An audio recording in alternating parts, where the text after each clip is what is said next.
어른들이 읽는 동화 억새풀 창작 동화입니다. 첫 번째 시간입니다.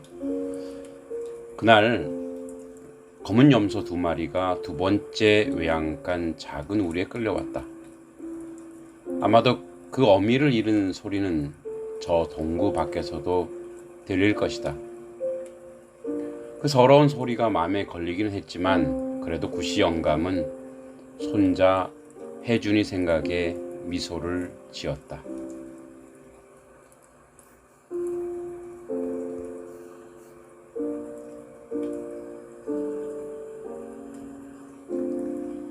혜준이가 원한 것은 강아지였다. 모래 읍내 장에 가서 튼실한 똥개 한 마리 사오리라 마음먹었다.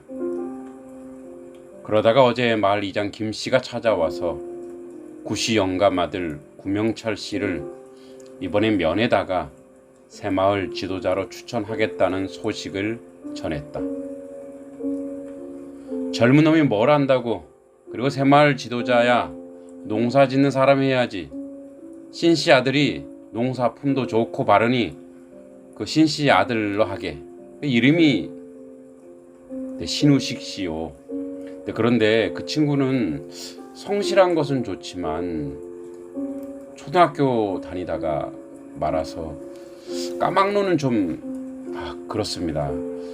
새마을 지도자는 마을하고 면의 일도 같이 좀 봐야 해서 똑부러지는 명철이가 훨씬 낫습니다. 어르신 명철이가 좀 젊어도 어르신 닮았지 않습니까? 그리고 일도 잘할 겁니다. 또 면장님도 명철이가 하는 것이 좋다고 하고요. 아니 마을 일이 태반이 농사일인데 대학물 좀 먹었다고 지 잘난 놈이 하는 것이요? 그놈 헛똑똑이요. 참말로 똑똑한 거는 농사 잘 짓고 자기 일 열심인 친구야. 좁쌀만한 공장 한다고 작은 일에도 야단 법석이니 마을 일 하기에는 여간 글렀어. 구시 영감은 열이 나는지 담배를 찾아서 입에 물었다. 그러자 이장 김씨가 옆에 있던 작은 성냥통에서 성냥을 꺼내 두 손으로 공손히 불을 붙여 주었다.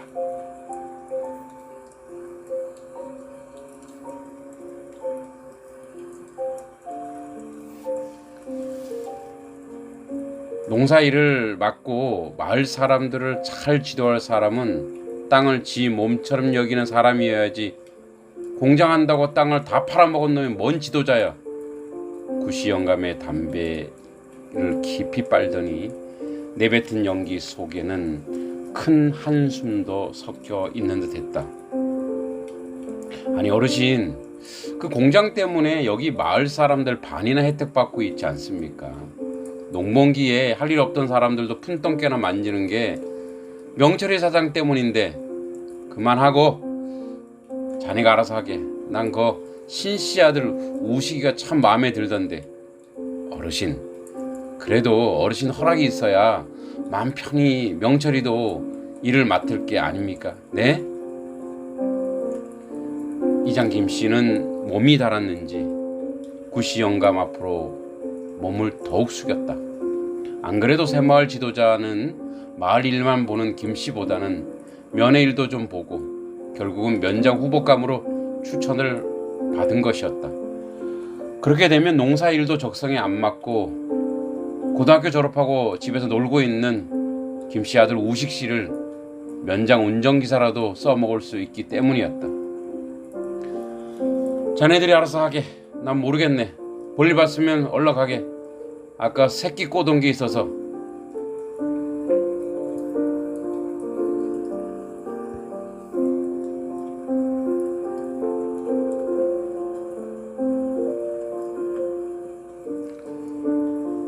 그럼 어르신 내일 삼거리 대포집에 잠깐 오실 수 있으신가요?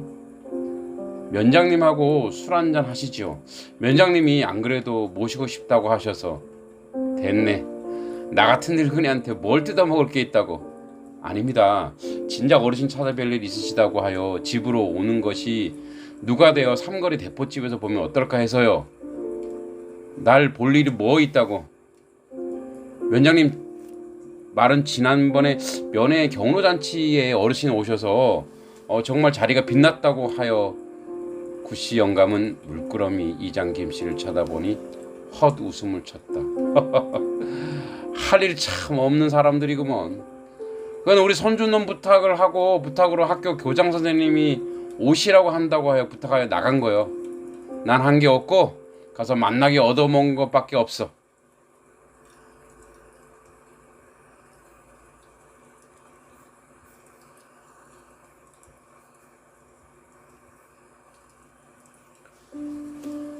구씨 영감은 손자 아니 장손 혜준이 일이라면 깜빡 죽는다.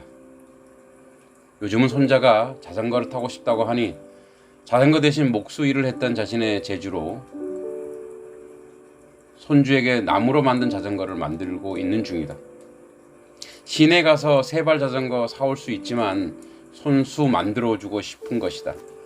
그래서 바퀴 살이 될 만한 것을 철사들을 구해서 열심히 연구 중이다. 네, 어르신 혜준이 덕에 면장님도 그렇고 저희도 덕을 봤지요. 그래서 한번 대접하고 싶다고. 정이 그러면 내일 보세. 네, 내일 점심 자시고 천천히 나오시면 저희가 기다리고 있겠습니다. 구씨 영감이 다혈질이고 퍽 개팍하지만 동네와 면에서 존경받은 이유가 있다. 소문에는 구씨 영감보다 먼저 죽은 신씨 부인 때문에 사람이 변했다고들 한다. 신씨 부인이야 워낙 덕이 있기로 소문나고 사실 마을에 어렵고 힘든 사람들은 다 돌보다시피 한 것이 그 부인이었다.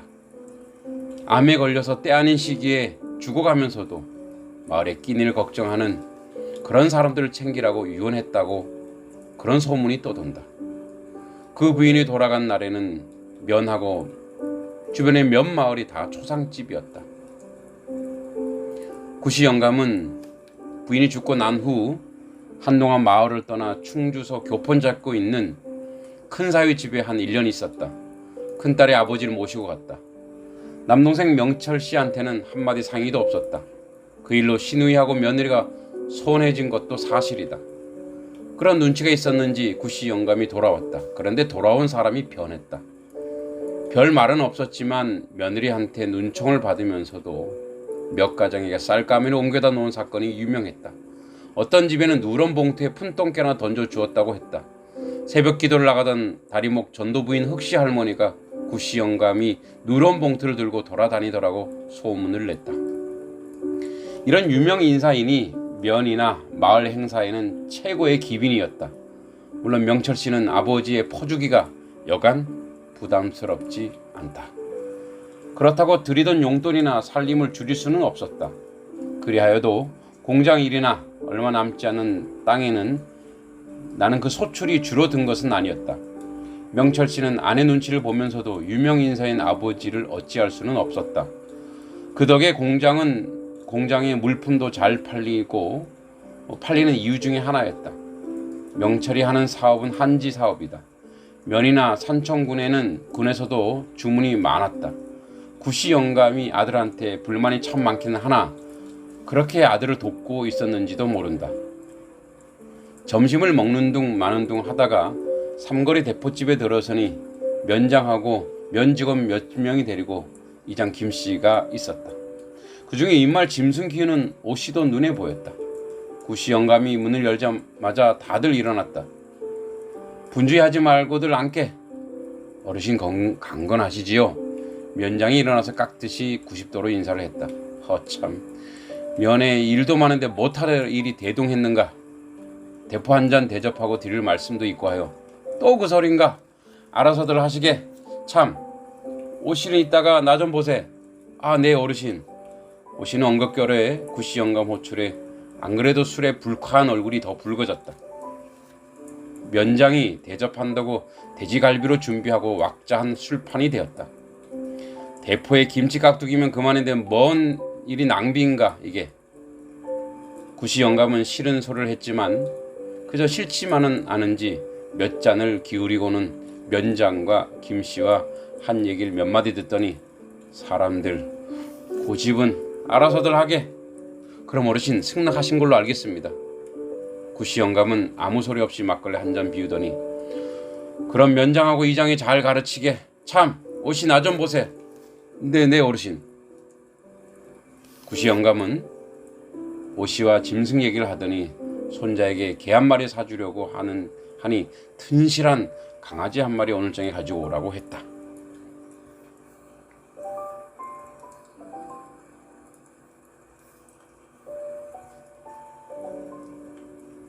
그랬더니 오씨는 자신의 술 냄새가 송구했던지 입을 가리고 한참을 얘기했다. 정리하자면 강아지보다는 건강하고 병이 없는 흑염소가 좋다는 얘기다. 흑염소는 나중에 몸에 좋은 것이기도 하다고 말했다.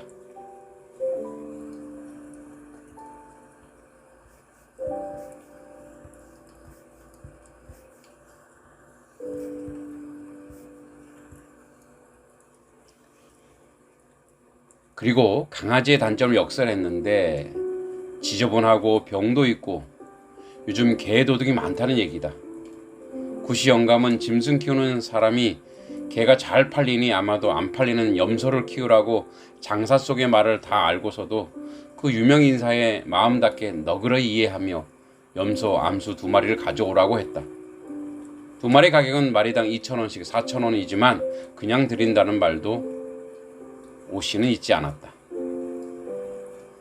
삼거리집에서 오자마자 이미 새끼 흑염소 2마리가 마당에 매어 있었다. 오씨가 집에 사람을 시켜 가져다 놓은 모양이다. 구씨 영감은 한참 흑염소를 쳐다보았다. 오후의 봄 햇살이 염소의 검은 윤기 위에 빛나고 있었다.